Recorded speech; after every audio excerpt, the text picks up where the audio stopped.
This is the FN 509 LS Edge. So I stole FN's product manager. Yeah, it's Tom Victor here with Colion, man. Excited. We saw your first mag review. Yeah. And wanted to go a little deeper. Man, let's do it. What we'll do is just kind of talk about the different aspects of what you guys were looking to improve on the gun. Because I get a lot of people asking me, so what's different? I mean, visually, but functionally, what's different? So I guess I'll start off with, let's say, accuracy. I know a lot of people don't really know what do you do to make a gun or handgun more accurate. So what are some of the things that you did with the LS Edge to kind of focus and hone in on the accuracy of the gun? Well, kind of like what you said, you look at it and you can see, okay, well, you got the 5-inch long slide, so it stands out a little bit. Okay. Now, when you talk accuracy specifically, a lot of times you're only as accurate as you can shoot the handgun. Right. So we got that 5-inch barrel that makes you a little more accurate, but what really makes you more accurate is that trigger that breaks at 90, and then. Now, when you say the trigger breaks at 90, what is that? Now, I know what it means, but just so that people understand a little bit more. So watch when I get on this gun, right? So I'm gonna present, and that red dot is giving me a lot of the accuracy. But when I go to break this trigger, it's super predictable. So I'm gonna take it up right there. It's right there vertical. So when it breaks, I don't disturb the gun as much. So as I get up on there, press the trigger, I did not disturb the red dot. Okay. So it's really helping me make those longer, more accurate shots like what we just did. Okay. Because typically with other triggers, you're gonna get a little more trouble backwards, correct? Yeah, or it breaks at a separate angle, and yeah. as it breaks, you're going a little up or a little down, and it really helps you there on that accuracy piece. Gotcha. And so, is there anything else as far as intangibles that you guys, well, not necessarily intangibles, but other things that people wouldn't necessarily attribute to building accuracy in a particular pistol that you guys did with the Edge?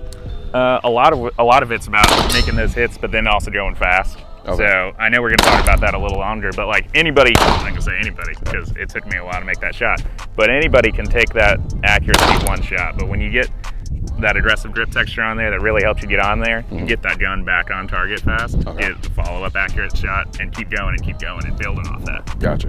And then how much of the trigger reset plays a part in, say, for instance, maintaining, like, say, because I guess there's two forms of accuracy, right? When we talk about shooting, there's a kind of long distance, hit a target at 900 yards away, and then there's a kind of the ability to consistently put shot after shot after shot on target. That practical accuracy. Yeah, exactly. So is there much of a distinction in terms of, does the principle of the 90-degree break still aid in the ability to then take a shot at 900 feet?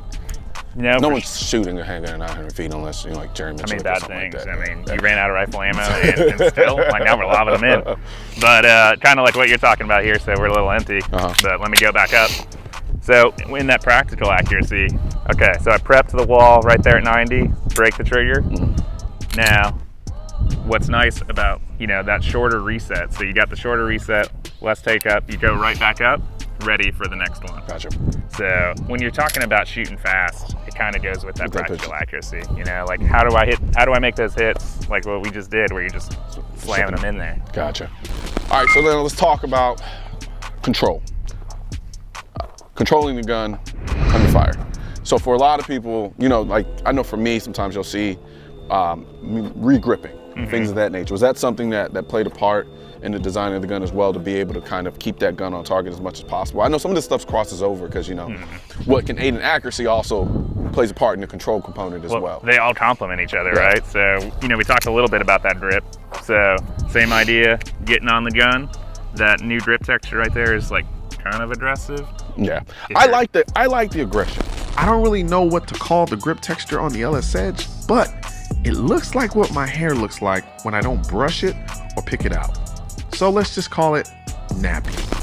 And then I know a lot of people are like, well, no, it's scratchy and all this other stuff. But considering the size of the gun as it is, I don't think I'm pretty sure you could carry this, concealed carry if you wanted to. If you wanted to. Yeah, but I mean, I'm sure this is geared towards a kind of home defense duty, full bore, like this is a full-size handgun. Exactly. Yeah, so for me, I want the most grip possible. And so, yeah. Yeah, when we're talking about that control, you line up that grip that helps you, keep your sights on target, but then also that long slide with the cutouts kind of reduces the mass up here. So we tried to optimize the CG to be like as low as possible. You said CG. Center of gravity. Okay, gotcha. Weird stuff. Like, you know, when you drive your car and you almost roll it over the corner? We don't want that. We want more sports car handling. So how does that actually play a part in the gun? Because I'm not gonna say for people who don't know, because even me, I never thought about it like that. But so how does that center of gravity play a part in how the gun functions, runs, and so forth? So, like, if you think about it, every time you shoot, pull the trigger, the gun comes back, and it's basically like hitting a brick wall almost. Yeah. So when that happens, the muzzle wants to kind of jump up. And then, so what we were trying to do here is we have, you know, the accuracy and control of that longer barrel of the 5-inch. But, so when you hit the brick wall, aka when the gun cycles, it doesn't flip as much. So it's pushing you up less, and you have that grip texture that helps you keep the gun down. So kind of winning on both angles there. Gotcha. So let's talk about versatility. So for me with the LS Edge, I love the fact, like, I like guns like this because I just want to deck them out. They're kind of like how I like rifles and AR-15s. So I want to put an optic on it, I want to put a light on it, and just kind of go crazy. So let's talk to me a little bit about the versatility with respect to the FN LS Edge. So, like you see it on there, we're both running loophole delta points. Yeah.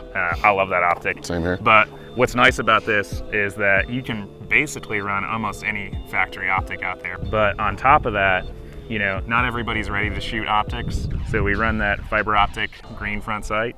So if you want, you can make those fast, accurate hits, but you still get that co-witness in there. See, that's what I love, is that, because the funny thing is I did a video recently where I was taking a shot at 185, and then people were like, well, do it with irons. What they don't know is my red dot wasn't actually zeroed. So I was actually using the irons through the window to take that shot. That's so yeah, so for all you little bastards out there talking, hey, why'd you do it with iron sights? I did.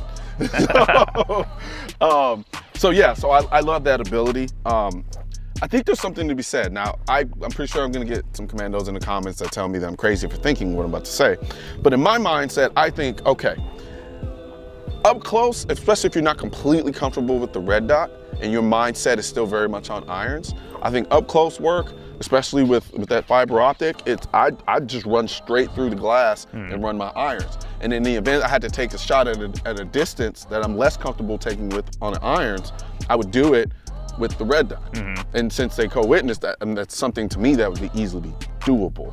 Absolutely. You know what I mean? Especially when people are transitioning to red dots. Like, it's a weird thing. Like, you know, we didn't plan on doing this, but like, little red dot lesson, when you're shooting red dots, you know, you're focused on the target. But like what you said, you know, a lot of people, especially up close, they're concerned like, oh, I can't see my dot. And it's like, dude, you got that bright green sight.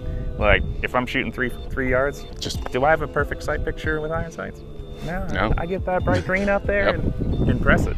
So you got, it's, you know, it's what, you know, we're talking about practical accuracy. What do you need for that shot? You know, we're shooting over there, and then, you know, okay, I'm gonna get a little more of a sight picture, but if that dot's anywhere on that target, I'm pressing the trigger. Exactly. Yeah, because I mean, at that point, you know, distance, I guess in a sense, distance equals time in a self-defense situation to an extent, right? So my mindset, up close, boom, point. Whereas if I got a little bit further, me finding that dot immediately isn't as much of an issue, because I'm gonna have to get a settled sight picture anyway. So at that point, okay, I'm good to take that shot using my red dot if I needed to do that. But like you said, this wasn't supposed to be a lesson on red dot. But it happens. Yeah. Well, you know, while we're on that topic, what's awesome about the green front sight, and a lot of people don't think about it, you've got so many reps, you know, getting on a target, you know, drawing, picking up your front sight, you know, breaking the shot. Now, what you don't, you know, it's out here pretty bright today. But as you're coming up, you can't see the red dot right now, right? But I can see that front sight. So I'm still driving that front sight, even if it's subconsciously to my target, until that red dot pops in the window, break the shot, ready to go. So now, my favorite part, because I love to do this, and I'm gonna push back a little bit here with respect to the length of the barrel. I tend to like guns with shorter barrels because, for me, they tend to run faster, right? So now I want to talk about speed. Right? So talk to me about how the LS Edge tackles the speed component, because in my mind, I see this long slide and I'm like, I don't know if I'll be able to run it as fast as, say, something with a shorter barrel, right? Now, I think some of that may just be cognitive, but talk to me about what you guys did in order to increase the speed or help make shooting the LS Edge even faster. All right, so let me just first start out and say there's nothing I love more than going full Ricky Bobby. So if we're talking about speed, we can talk about speed. So, you know, we talked about that long slide. And a lot of people, there's this conception that the longer barrel has to cycle further. You can put this slide on a shorter gun. So, not that you need to, but what that means is that this gun actually cycles the same length as the shorter guns. So it might just all be in my head. It's not all in your head though, man. It's what we were talking about the CG, right? So normally you got a lot of mass up there. When it hits, it just lifts the gun and it takes you longer to get back on target. But the way we optimized it so it cycles just as fast as the shorter gun. But really when we're talking speed, a lot of it too is, you know, how do I get those shots and keep going on target? So that shorter reset, that lighter trigger, until you run the gun dry, and then now you get the mag well in play. So the only bad thing about going super fast, well, right now, other than it's like $1 a shot, is you run out of ammo. So now with that mag well and that weighted floor plate, the mags drop free much easier, and you can get that gun back on target much faster. So the mag well really honestly does make a difference, especially with the weighted base plate as well, because you do run into situations where the thing just doesn't want to drop, right? And you don't always have, and anybody who's been watching me for a while, they know that I have a tendency shoot here and then flip, because I'm so used to certain mags not dropping. And we all know this is a waste of movement, inefficient use of movement. It's much better just be able to just kind of have that thing there and just exactly. The reason for the floor plate and the weighted floor plate and the mag well like that, it's again a little sciencey, going to the CG. So, you know, the feather and the bowling ball, they fall at the same rate, you know, ignoring wind resistance. Well, by having the extra weight there, it's outside the mag well. So when you press it, if I didn't have a weighted floor plate, it wouldn't fall out at that angle. Like where you gotta either do it vertical or, oh, it's too far, and give it the flick. Because even for me, when I'm coming back here, I'm not here all the time. Exactly. Right? So it definitely adds that weight where it just slides out easy. Well, I mean, that's pretty much all the questions that I had as far as what you added. And I think that pretty much encompasses everything about a gun, generally speaking. Because for me, of course, I want the gun to be accurate. I want the gun to be versatile when it can be. Now, a lack of versatility kind of justifies having the need to buy another gun, right? Well, you got two hands. Which is true. It's true. But, you know, and especially there with control, which is big for me because I have these hobbit hands. So I need that gun to be able to really work with my hands. And then as far as speed is concerned, I love to shoot fast. Any little thing that'll help me do that, I'm all for it. Exactly. Take all the advantages you can. Pretty much. Now, would you for somebody wondering, like, hey, could I use this as my race gun if this was something I wanted to use to shoot competition? So you can. I mean, what we're trying to do here, it's not a full up race gun. You know, if it was, I'd make it weigh like a pound heavier and break all the rules. But what we're really shooting for is kind of that optimized mix of that home defense duty style gun. But, you know, I do like that feature on the Porsche and that one on the Ferrari. Speaking about language. You know, I don't like $5,000 oil changes either. So fair enough. It's about taking the that proven platform and then adding all those performance parts. So basically, for all of you Porsche nuts out there, what he's basically saying is, this gun is for the guys who like the Turbo S, but don't necessarily feel the need to want to pay Turbo S money, so they get the GTS. Or the Cayman in my case. Or the Cayman in his case. Now, you already got into it. As I said, it was the last thing I wanted to talk about, but I had one more thing. So, and you already kind of got into it when you started talking about the comparisons between, you know, somebody who didn't want to pay $5,000 for an oil change, but they still want to have the upgrades. Price, let's talk price. Because I said everybody's price. From a value perspective, how did you guys balance the price aspect and the value? I kind of have an idea based on the analogy you just used, but just kind of talk to me and walk them through what the thought process was, and as far as why it's at the price point that it's at, and compared to what you get. Yeah, so, you know, when we were using that car analogy, we didn't want to go full up race car.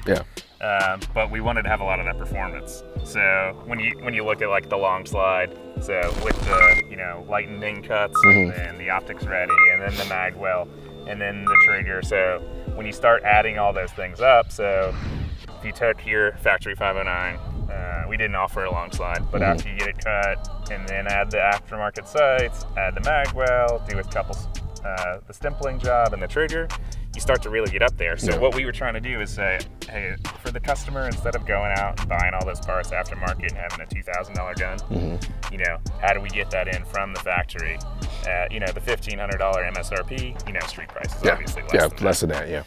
But you didn't want to have to go out and buy the, you know, $900 509 tactical and add bolt-ons, and now all of a sudden you got a $2,000 gun. Gotcha. So. Yep, sounds good to me. Today, there was another growing gun confiscation request in all 50 of our states requesting to confiscate our AR-15s. We want the government to know what would happen if they tyrannically passed their so-called assault weapons ban.